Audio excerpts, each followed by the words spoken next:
만약에 잠도 안 자고 철야 기도를 해라 그러면 모두가 피곤합니다, 감당 못합니다 하며 이불 속으로 들어가겠지요. 그러나 만약에 회사에서 이른 새벽에 출근하라 하면 안 나갈 사람은 없습니다. 힘들어도 출근합니다.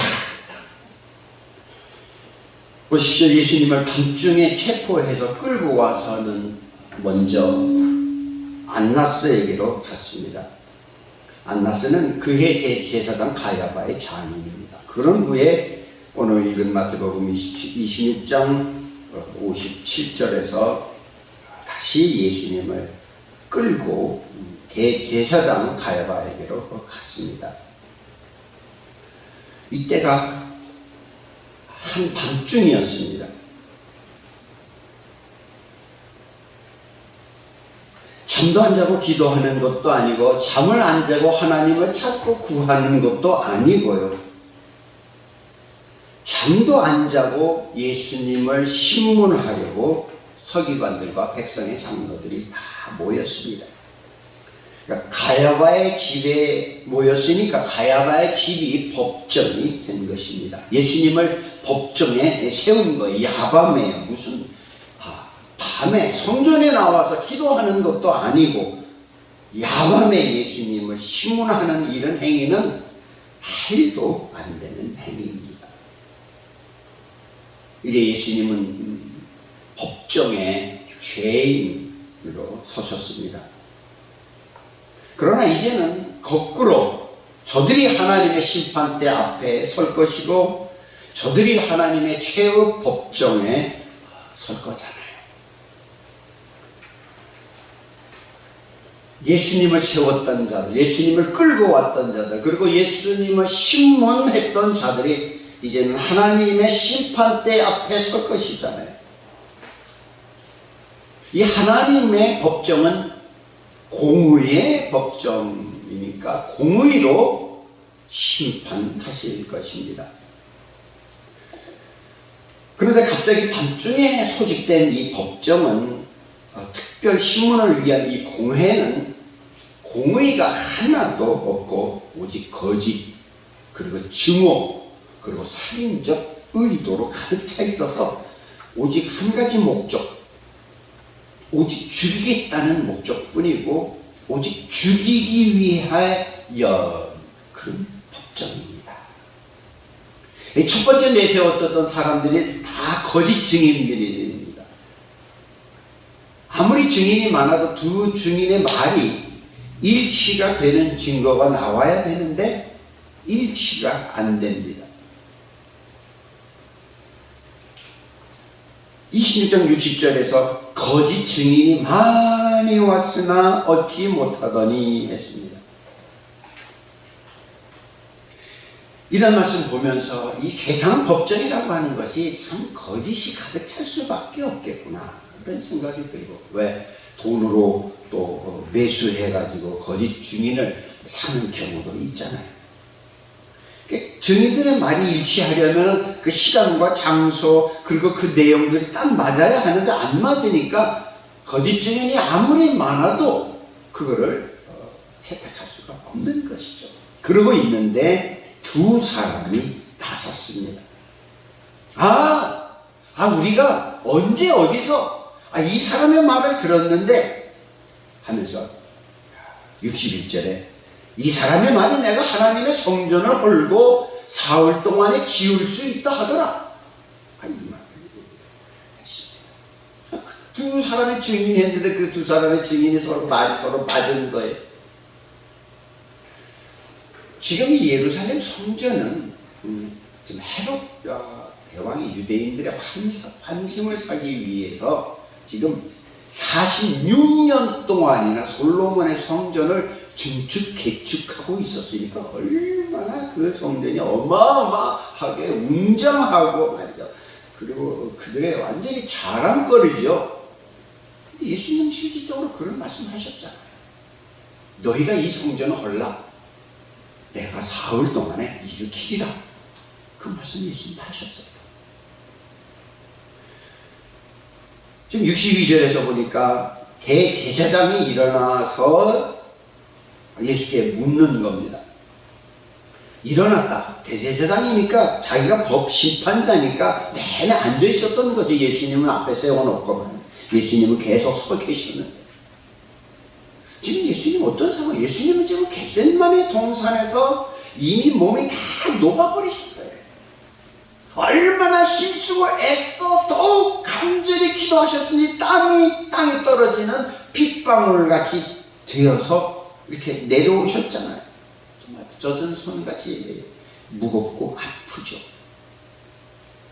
예수님은 지금 서 계시고 지금 대제사장은 지금 내내 앉아있다가 일어나가지고는 두 증인의 말이 맞으니까 그 두 증인을 찾아냈으니까 아주 신이 난 거예요. 그래서 예수한테 묻는 겁니다. 62절. 아무 대답도 없느냐? 이 사람들이 너를 치는 증거가 어떠하냐? 변명할 수 있으면 한번 해봐라. 이 사람들의 말이 맞지? 그런데 예수님은 63절에서 예수께서 침묵하시고 예수님은 침묵하셨어요. 입을 열지 않으셨습니다. 예수님께서 그들의 말에 대해서 그 뜻은 이런 것이었죠. 너희가 이 성전을 헐라 내가 사흘 동안에 일으키리라 하신 이 말씀에서 이 성전이라는 것이 하나님을 경외하는 그곳이 진정한 성전이니까 내가 내 몸이 곧 성전이다. 그런 말씀이죠. 이 성전을 헐어라. 내가 사흘 만에 다시 일으키리라. 부활, 십자가 후에 부활을 예수님은 말씀하신 거죠. 얼마나 예수님 하시고 싶으신 말이 많았겠어요. 눈에 보이는 성전 말고 참 성전이 예수님이시니까요. 그러니까 사실 여기서 예수님이 침묵하시면 불리하시죠. 하지만 예수님은 침묵하셨어요. 예수님께서 죽기로 하신 예수님이 살기 위해서는 아무 말씀을 안 하셨어요. 왜? 예수님 죽기로 하셨기 때문에. 죽기로 작정하셨기 때문에 살기 위해서 하신 말은 한마디도 없어요. 자기 변호 한마디도 하지 않으셨어요. 왜 모든 법정에서는 다 누구나 변호사가 있잖아요. 법정 변호사라도 있잖아요. 돈이 없으면. 예수님은 변호사도 없으니까 예수님 자신이 자기 변호라도 하셔야 되잖아요. 그런데 예수님은 침묵하셨습니다. 이렇게 예수님이 한마디도 말씀을 안 하시니까 대제사장이 갑갑하지요. 그래서 본론적으로 묻습니다. 63절에서 네가 하나님의 아들 그리스도이냐? 그렇게 묻습니다. 네가 하나님의 아들 그리스도야. 이것은 자기가 제일 듣고 싶은 말, 자기가 제일 알고 싶은 말을 지금 물어보는 거예요. 그리스도도 아니면서 까부냐? 이것이거든요. 물론 입술로 말하지는 않았지만 마음속으로는 하는 말이죠. 예수님을 업신여기면서 멸시하면서 자기 권위로 법정 분위기를 확 제압해가면서 물어보는 거죠. 예수님 아까는 침묵하셨는데 지금도 침묵하시면 되잖아요. 그런데 예수님이 말씀하셔요. 64절에서 네가 말하였느니라. 마가복음에 I am 그렇다. 내가 그리스도다. 그 말입니다. 그래, 네 입으로 말하는구나.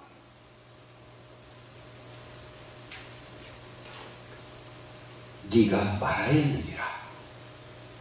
하시면서 예수님의 또 하시는 말씀이 그러나 64절에서 내가 너에게 이르노니 이후에 인자가 권능의 우편에 앉아있는 것 하늘 구름을 타고 오는 것을 너희가 보리라. 이 말씀을 하셨어요. 예수님이 내가 그리스도다 네가 말하였느니라 그 한마디에도 난리가 날 판인데 왜 신성모독이라고? 그렇다. 내가 그리스도다. 아니 그렇게 120번을 얘기하는데 내가 그리스도다. 아니 그렇게 1200번을 말한다고 해서 그들이 믿느냐고요. 예수님이 하나님의 아들이시고 메시아이심을 믿겠느냐고요. 그 많은 기적들을 보고도 안 믿었던 자들이 내가 그리스도다 라고 한들 그들이 믿겠느냐고요. 그런데 예수님이 더 하시는 말씀이 이후에 인자가 권능의 우편에 앉아있는 것과 하늘 구름을 타고 인자가 내려오는 것을 너희가 보리라 하는 이 재림의 사건, 이 영광을 너희가 눈으로 보게 될 것이다. 그 말씀을 하시잖아요. 이 말씀을 하시자마자 65절에서 대제사장이 그 대제사장의 옷이 그 옷을 찢었어요. 대제사장 옷이니까 얼마나 비싸겠어요. 그 옷을 찢었다고 하는 것은 뭐예요? 극심한 분노, 극심한 절망, 그런 가운데서 옷을 찢는 거잖아요. 그렇게 옷을 찢으면서 65절에서 그가 신성모독하는 말을 했으니 어찌 더 증인을 요구하리요? 너희가 지금 이 신성모독하는 말을 듣지 않느냐? 하면서 66절에서 너희 생각은 어떠하냐? 물으니까 모든 공회원들이 뭐라고 대답해요?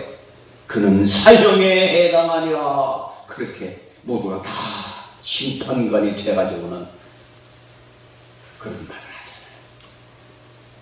예수님이 내내 이런 거짓적인 저런 증인을 내세워서 예수님을 뭐라고 하는데 그 모든 말에 대해서 예수님은 다 침묵하셨는데 지금 왜 예수님이 이 말씀을 하셔요?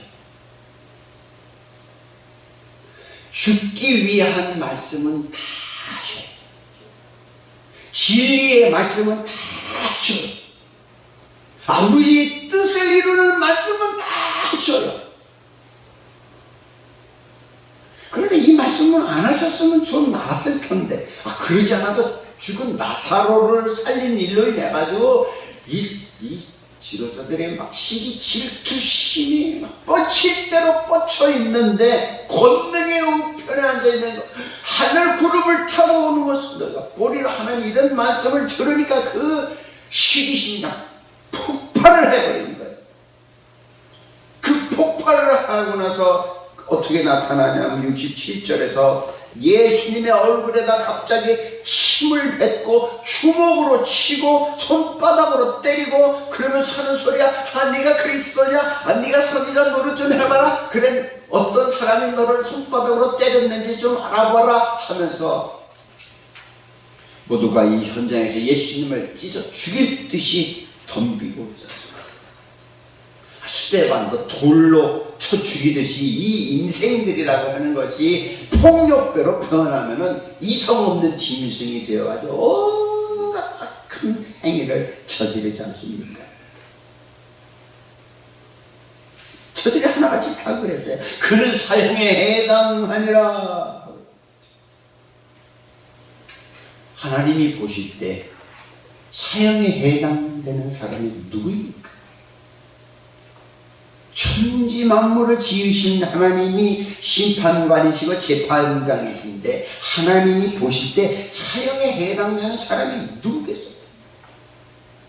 하나님의 아들을 잡아다가 죽이려는 사람들이야말로 사형에 해당되는 사람들이죠. 그런데 그 반대로 이 사람들이 하나님의 아들 예수님을 사형에 해당한다고 하니까 앞으로 있을 하나님의 심판대 앞에서 이 침뱉은 사람의 이 침뱉음이 어떻게 될 것이고 주먹으로 친 이 사람은 또 어떻게 되겠어요? 왜 고통을 이기지 못해가지고 오늘날 자살하는 사람들이 참 많습니다. 젊은이건 할 것 없이 그 자살한 사람도 영원한 지옥 형벌을 면할 길이 없습니다. 하물며 하나님을 향하여 침을 뱉고 주먹으로 치고 손바닥으로 예수님의 얼굴을 때리면서 욕하면서 네가 그리스도이면 다 알 것이니 누가 때렸는지 한번 알아보아라 하면서 하는 이 조롱자들, 이 조롱자들이 하나님의 심판대 앞에서 어떻게 그 심판을 견딜 수 있겠느냐고요. 가야바 법정에 지하에 물탱크가 있었다는데 이런 후에 예수님을 그 지하 물탱크에다 갖다 던져 넣었다고 합니다. 이렇게 밤새도록 진행된 이 신문이 폭행으로 끝나고 있고 이 무렵에 동이 트기 시작했습니다. 동트는 어디로 끌고 가냐 할 거면 예수님을 먼저 헤롯 안티파스에게로 끌고 가고, 그리고 오늘 마태복음 27장 1절에서 이제 새벽에 또 대제사장과 백성의 장로들이 또 모여가지고 예수를 죽이기로 함께 의논하고는 이제는 예수를 결박해서 2절에서 총독 빌라도에게 넘겨줍니다. 빌라도 역시 예수님을 신문합니다. 아까 대제사장은 뭐라고 물어봤습니까? 예수님 보고 네가 그리스도냐? 이렇게 물었는데 그 권위의 문제였거든요. 이번에는 빌라도가 또 묻습니다. 네가 유대인의 왕이냐? 11절에서 그렇게 묻지 않습니까? 네가 유대인의 왕이냐? 그래서 예수님께서 뭐라고 대답하십니까? 내 말이 옳도다. 예수님 왕이시잖아요. 왕이시니까 내 말이 옳도다. 그렇다 하신 거죠. 여기까지 제사장들과 장로들이 다 쫓아와가지고는 이제 내게 제일 큰 무교절 안식일이라 고발을 계속 하는데, 그 빌라도 총독 앞에서 고발을 계속하는데 그 예수님이 고발 당하심에 대해서는 아무 대답도 안 하시고 침묵하셨습니다.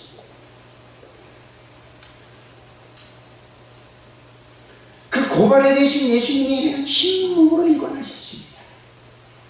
그러니까 빌라도가 27장 13절에서 그들이 너를 쳐서 얼마나 많은 것으로 증언하는지 듣지 못하느냐 이렇게 물어요. 이 사람은 이 말하고 저 사람은 저 말로 계속 고발을, 부당한 고발을 계속 예수님을 당하셨지만 예수님은 14절에서 한마디도 대답하지 아니하시니, 대답하지 않으셨습니다. 이에 대해서 빌라도가 크게 놀라워하더라고 했습니다. 아니, 총독이 하는 일이 뭐예요? 맨날 총독 빌라도가 하는 말이 죄수도 신문하고 판결하는 일인데, 네가 유대인의 왕이냐 하는 물음에 대해서는 네 말이 옳도다 하는 그 말 한마디 외에는 아무 말씀도 하지 않으셨습니다. 예수님은 자기가 살기 위해서는 한마디 말씀도 하지 않으셨습니다. 입을 열지를 않으셨습니다. 빌라도가 볼 때 얼마나 이상했으면 크게 놀라워하더라 했겠어요. 사형수들도 자기 죽는 거 다 알지만은 사형 집행 앞에서는 그런 바락이 없다고 하잖아요. 예수님은 이사야 선지자가 예언한 것처럼 이사야 53장 7절에서 그가 곤욕을 당하여 괴로울 때도 그의 입을 열지 아니하였으며, 입을 열지 아니하였으며, 괴롭지 않아서 입을 열지 않으신 게 아닙니다. 곤욕을 당하셨어요. 곤욕이라는 말은 강제로 억압을 당한, 강제로 학대를 받는 거예요.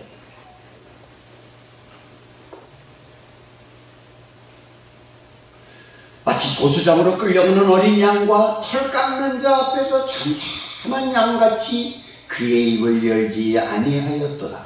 입을 열지 아니하였으며 입을 열지 아니하였도다. 7절에서 2번 나옵니다. 복음서에서도 몇 번 나오는지 한번 여러분들이 집에 가서 한번 좀 찾아서 마태, 마가, 누가, 요한에 다 나오고 있는데 예수님께서 아무 대답도 하지 않으셨다. 침묵하셨다. 아무 말씀으로도 대답하지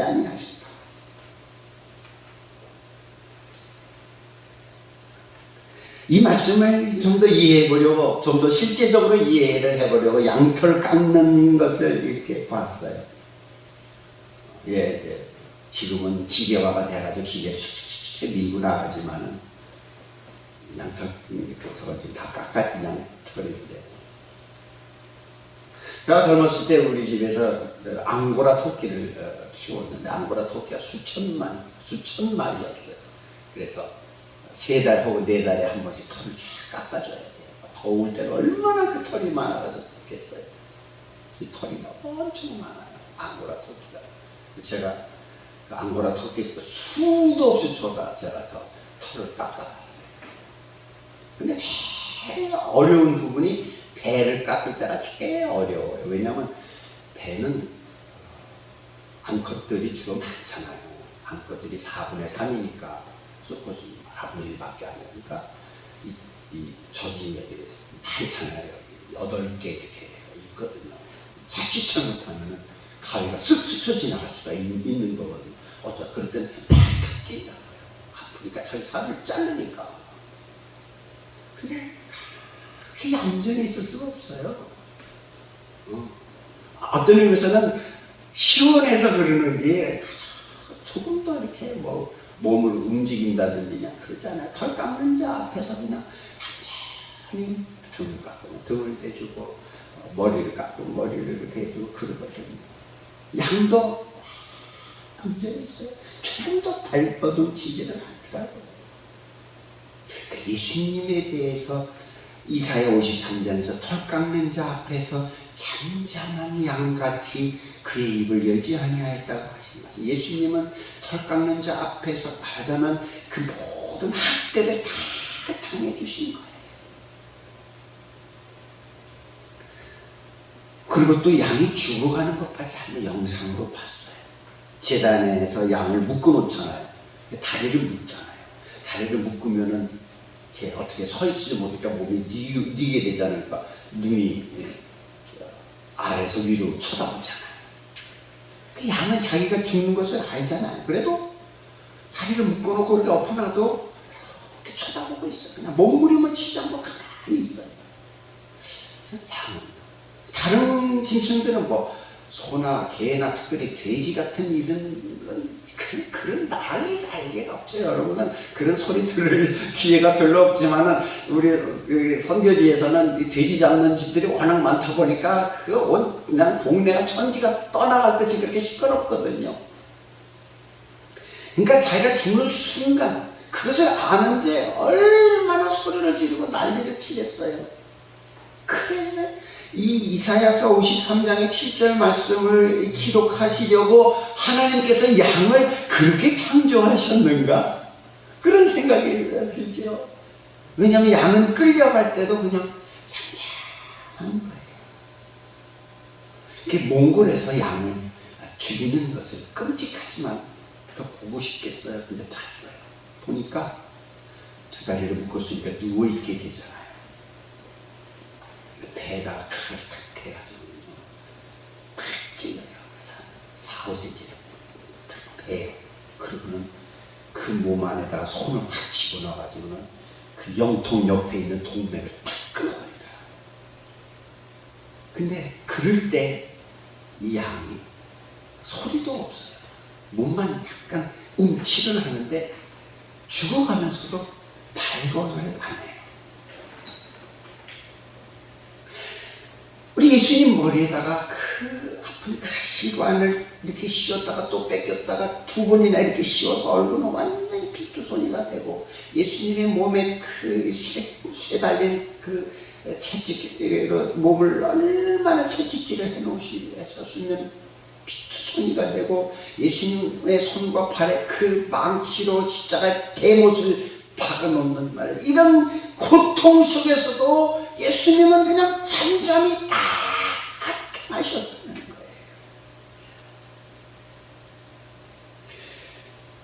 그래서 이사야 53장 7절에서 그가 곤욕을 당하여 괴로울 때에도 그의 입을 열지 아니하였으며 마치 도수장으로 끌려가는 어린 양과 털 깎는 자 앞에서 잠잠한 양같이 그의 입을 열지 아니하였다. 올바른 비유가 되지는 않겠지만 산모들이 아기를 출산을 할 때 누구나 다 고통을 당하죠. 그러나 간호사들이 얘기하는 거 보면 개인차가 있다고 합니다.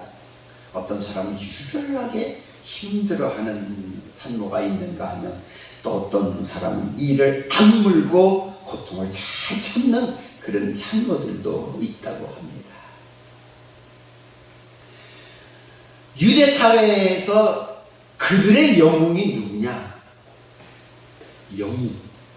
유대 사회 속에서 그 사람은, 그 영웅은 최고도로 훈련을 받아가지고 그 어떤 혹독한 고문과 압박과 그리고 고통 속에서도 잘 견뎌내는 사람, 그 사람이 유대인 사회 속에서 최고로 멋진 남성상이라고 합니다. 오늘날의 젊은 남자들 쩔쩔매고 고통스러워하고 쉽게 피곤해하고 졸고 고통을 감당 못하고 나약하고 유약하고 그러잖아요. 그래서 남자인지 여자인지 구분이 잘 안 되잖아요. 근데 여기 이사야 53장에 예언했던 이 53장의 말씀 속에 나오는 이 남자가 남자 중에 남자인 거예요. 인간 중에 최고로 훌륭한 인자, 왕 중에 왕에 대한 예언의 말씀이었습니다. 그냥 단순히 입을 열지 아니하였다가 아니에요. 그렇게 정신력이 강하고 그렇게 도량이 넓고 그렇게 단단하고 그렇게 인내심이 강인한 왕 중에 왕에 대한 인물을 여기다 기록해 둔 거예요. 그래서 유대 사회 속에서는 여자 같은 남자가 가장 수치스러운 남자라고 해요. 지금 이스라엘은 여자들 다 국방의 의무가 있잖아요. 다시 말하면 고난을 벌벌벌 떨고 나약하고 유약해가지고 쉽게 낙담하고 절망하고 쇠하는 사람 말이죠. 그러나 예수님은 쇠하지 아니하고 낙담하지 아니하시는 인간 정신의 최대의 승리자이세요. 승리자 중에 승리자이십니다. 입을 열지 아니하였다 한 이 한마디 속에는 이렇게 엄청난 비밀이 감춰져 있습니다.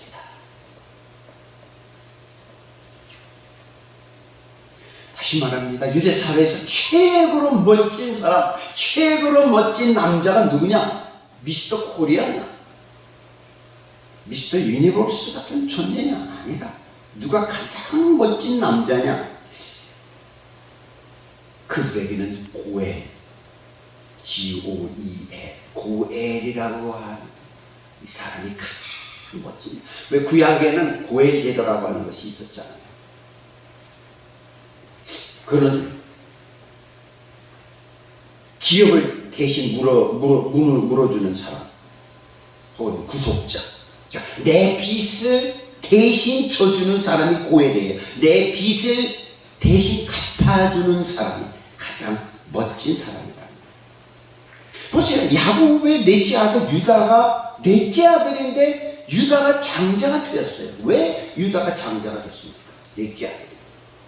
기근이 들어서 양식을 사러 애굽 땅에 갔을 때 그때 그 애굽 땅에는 요셉이요. 사라진 요셉이 총리가 돼 있었잖아요.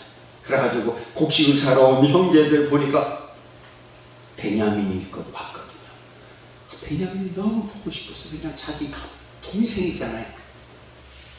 그래서 그 베냐민의 곡식자루에다가 일부러 은장을 숨겨놓고는 있었잖아요.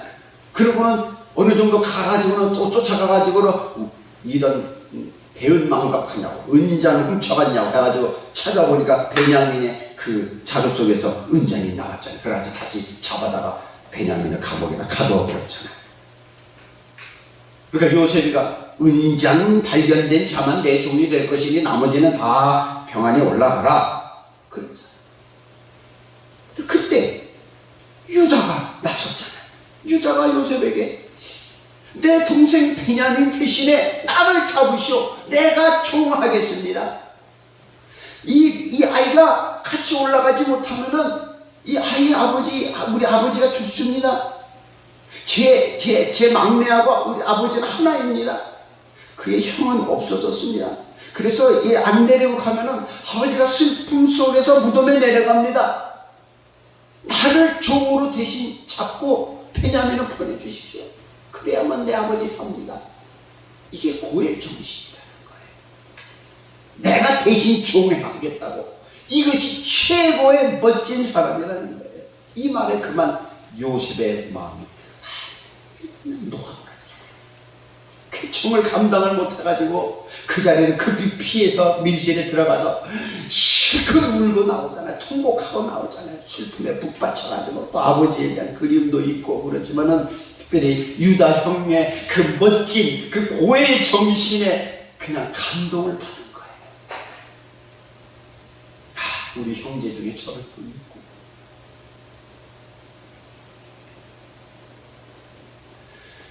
새벽에 마태복음 12장 28절 수고하고 무거운 짐진 자들아 다 내게로 오라 내가 너희를 쉬게 하리라 이 말씀을 가지고 기도를 하는데 내가 너희를 쉬게 하리라.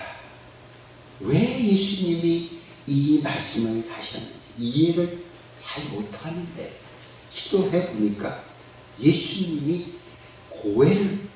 고엘로서 내 빚을 대신 갚아주신다는, 대신 짊어져 주신다는 말씀이에요. 그 모든 짐을 그분 어깨에다가 가져가시는 거예요. 수고하고 무거운 짐진 자들아 다 내게로 오라 내가 너희를 쉬게 하리라고 하는 이 말씀은 내 짐을 우리 주님께서 그냥 다 없애져 버린다는 그런 말씀이 아니라 예수님이 대신 짊어져 주신다는 말씀이에요. 제가 젊었을 때 아직도 훈련받은 기억하는 것 중에서 유격훈련장을 출발하는데 전남 광주의 부대에서 출발을 오후 2시에 점심 먹고 출발을 했는데 어디로 넘어가는 무궁산 꼭대기로 넘어가는 거예요. 완전 군장하고 20kg 군장에다 총 M1 그 무거운 총 메고 물통 다 메고 새벽 1시쯤 넘어가고 있었을 때 계속 잠자면서 걷는 것처럼 계속 가는 거예요. 행군을 하는 거예요. 근데 그때 한 동료가 낙오를 했어요. 더 이상 갈 수가 없는 거예요. 산꼭대기인데 차가 있어요? 군용 트럭이 있어요? 없어요. 그럼 어떻게 해요? 그 사람의 모든 짐, 철모 얼마나 무거워요. 물통, 군장, 그 M1 소총, 이거 그 동료가 가지고 있던 모든 짐을 다 나눠줘야 되는 거예요. 근데 나한테도 하나 주어졌는데 하필이면 M1 소총이었어요. 얼마나 무거운지. 아침 9시 도착할 때까지 난 총 2자루 메고 그 힘든 길을 가는 거예요. 그냥 날려보내는 것이 아니에요. 차에 태워보내는 것이 아니라 다 짊어지는 거예요. 예수님이 지시는 그 짐이 증발되는 것이 아니에요. 그 예수님의 어깨 위로 모든 짐을 다 짊어지시고 가시는 거예요. 그래서 이사야서 53장 4절에서 그는 실로 우리의 질고를 지고 질병 모든 병을 다 지시고 우리의 슬픔을 당하였거늘. 이 슬픔이라고 하는 것은 모든 인생살이의 고뇌, 고통이에요. 이 두 가지를 안 지고 있는 사람은 이 세상에 없어요. 슬픔과 질병을 안 지고 있는 사람은 없는데 예수님께서 이 질고와 슬픔을 예수님이 다 지셨어요. 그래서 수고하고 무거운 짐진 자들아 다 내게로 오라. 어떻게 해주시겠다고요? 내가 너희를 쉬게 하리라. 이런 질고와 슬픔을, 고통을 다 가져가 주신다는 거예요. 우리의 질고를 지고 우리의 슬픔을 당하셨다고 했잖아요. 4절에서 우리는 다 뭐예요? 내 것이잖아요. 다 내 것이잖아요. 그 내 것을 가져가셨는데 그렇게 생각하는 사람은 한 사람도 없다는 거예요. 5절에서도 그가 찔림은 우리의 허물을 인하며 그가 상함은 우리의 죄악 때문이라고 그랬잖아요. 내 허물, 내 죄악 때문에 그가 예수님이 찔리고 예수님이 상하셨다고. 그러니까 그러니까 4절도 고엘이고 5절도 고엘인 거예요. 그러니까 예수님이 만왕의 왕이시고 만주의 주이시고 구세주이시고 구속자이신 거예요. 세이브이시고 리디머이신 거예요. 그가 징계를 받음으로 우리는 평안을 누리고 그가 채찍에 맞음으로 우리는 나음을 받았다고 했어요. 그는 예수님이시고 우리는 나예요.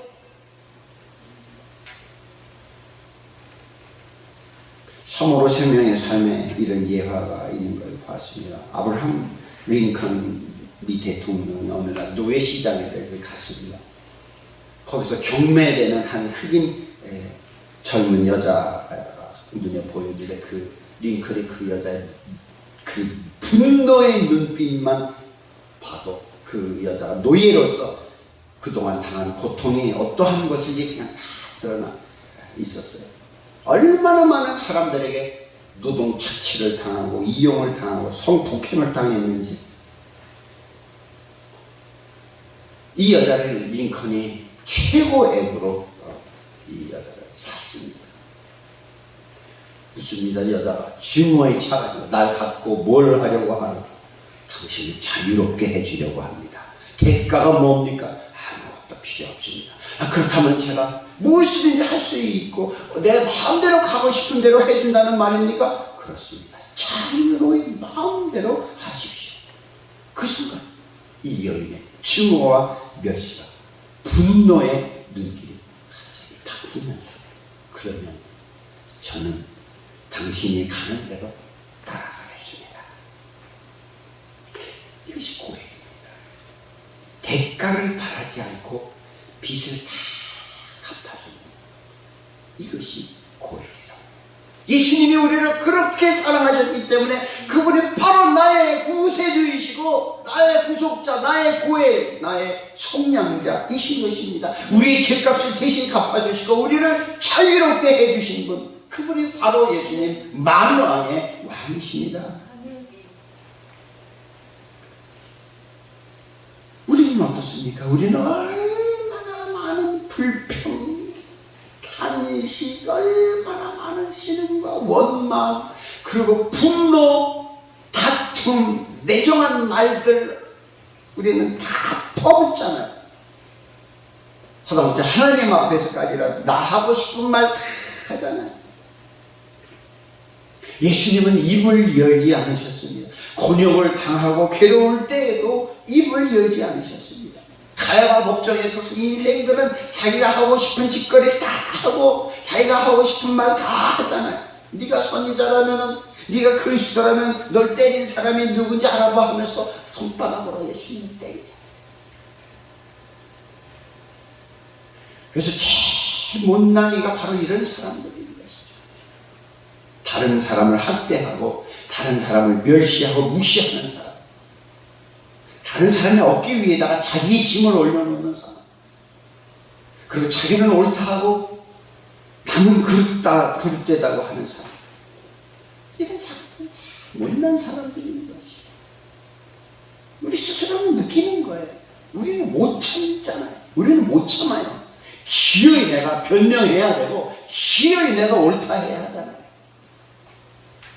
고해는 그만두고라도 우리는 인간 평등도 못 지키는 바로 이런 가야바 법정에서의 사람들처럼 폭력배가 바로 다다는 거예요.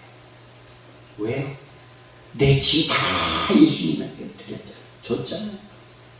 그러고도 감사할 줄 모르고 하나님을 영화롭게도 안 하고 여전히 죄 지으면서 배은망덕하고 있잖아요. 아까 링컨한테 속량받은 그 노예는 자기 길 안 가고 따라가잖아요. 왜? 너무나도 고마우니까. 우리가 이 사순절에 입을 열지 아니하였으며 이 말씀 하나만 갖고 묵상해도, 또 진리의 말만 하고 입을 다무는 이것 하나만 해도 우리가 잘하는 거예요. 왜요?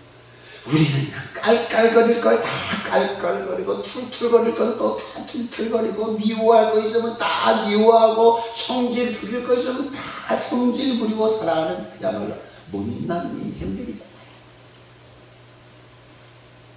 그런데 진리 말씀 외에는 일체 입을 열지 아니하시는 이 예수님, 얼마나 세상에서 가장 멋진 남자입니까? 이것을 오늘 말씀을 통해서 배우자 하는 것입니다. 우리가 하나님을 믿는 하나님의 자녀라면 우리 어떤 마음을 가지고 살아야 되겠어? 예수님의 마음, 이 예수님의 성품을 그대로 갖고 살면서 입을 열지 않으신 이 예수님의 침묵을 우리가 배워야 할 줄로 믿습니다. 좀 져주고, 좀 당해주고, 맞아주고, 들어주고, 받아주고, 이해해주는, 저 사람이 알든 모르든 저 사람의 짐을 벗겨주는 그런 예수 그리스도의 마음을 가지는 우리가 되어야 할 줄을 믿습니다. 아멘. 얼마나 감사합니까? 우리 주님께서 입을 열지 아니하였다. 이 말씀 얼마나 감사합니다. 우리의 짐을 다 져주시니 얼마나 감사합니다. 감사합니다. 오늘로